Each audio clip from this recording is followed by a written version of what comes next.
target.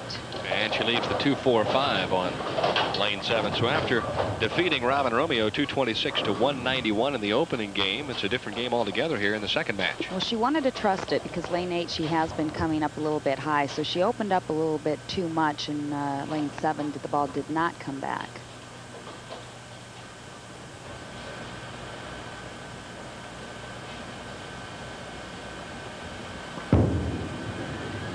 Cross lane, and the 2-4-5 disappears. Lorrie Nichols, after leaving the solid 9, will obviously not make any adjustments here on lane 8. This is Lorrie's second television appearance at 1990. I remember the last show in Hilton Head, she qualified 4th, and she really came out very aggressively as well, and she ended up finishing 2nd, just lost to Lisa Wagner in the title match. Not a good shot there for Lorrie, as that was a pull from the backswing there, leaves the 6-10. That happens when you really want to crunch the pocket there. You just try to fit the ball. Looking to convert both the 6 and the 10. Going cross angle at it. And you hear the crowd trying to exhort her on. As we've mentioned, a lot of friends and family on hand to watch Lorrie here this evening. As you mentioned earlier, a Hall of Famer, 13 career titles, many, many accomplishments for this lady through her career.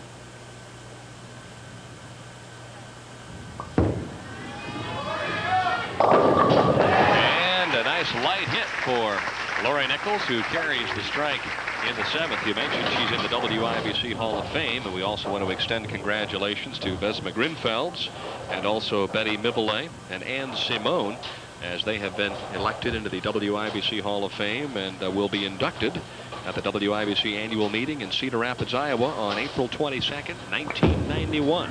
Oh, for those viewers, had the opportunity to watch Vesma earlier this year in the Queen's Tournament. Quite an honor to be inducted into the Women's International Bowling Congress. Jackie Sellers coming back with a light hit, making that adjustment we mentioned on lane 8, trailing by 5 pins.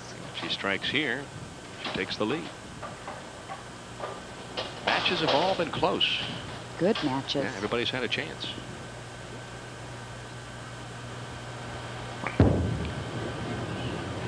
High again, and she pays the price this time on the left-hand lane.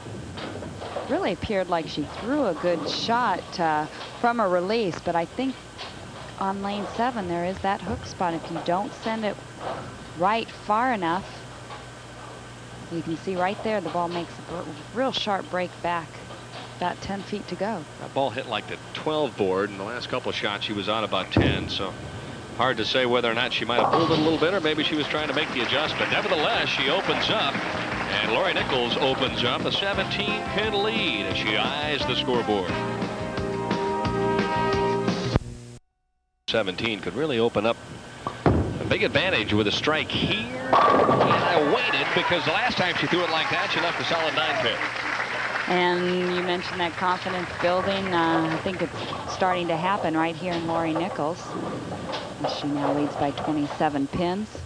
Lorrie has failed to make the top 24 in the last 4 events, and to come back and just bowl so well here all week is really a credit to her ability. I think I learned a lot from her over the years of rooming together with Lorrie. The thing that never ceases to amaze me is that whether it's on the men's tour or the ladies tour, whenever an opponent opens up and you got a chance to double, 9 times out of 10 they throw that double.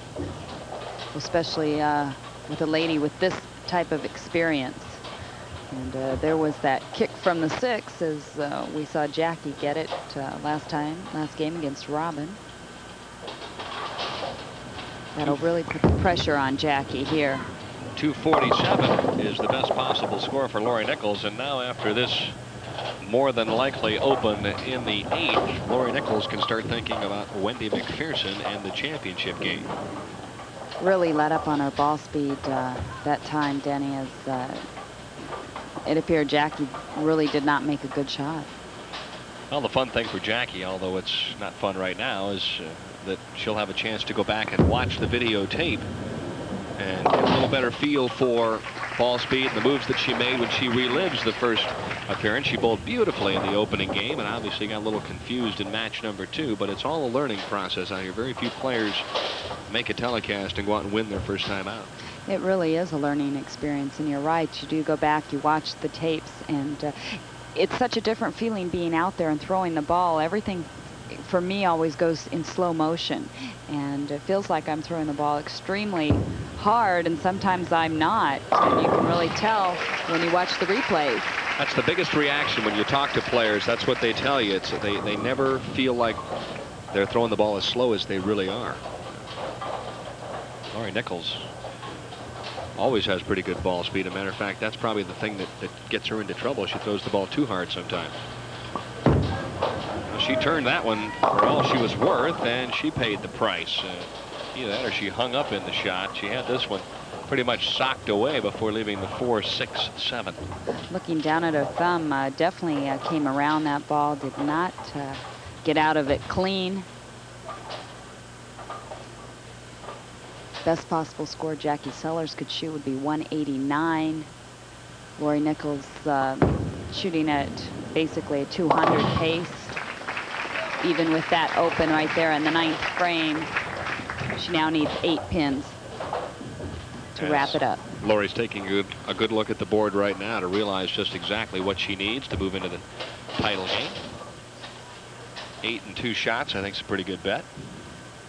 I'm not going to mention anything. No, you're learning. I'm learning. It's incredible what happens from time to time. I don't want to jinx any player. No, no.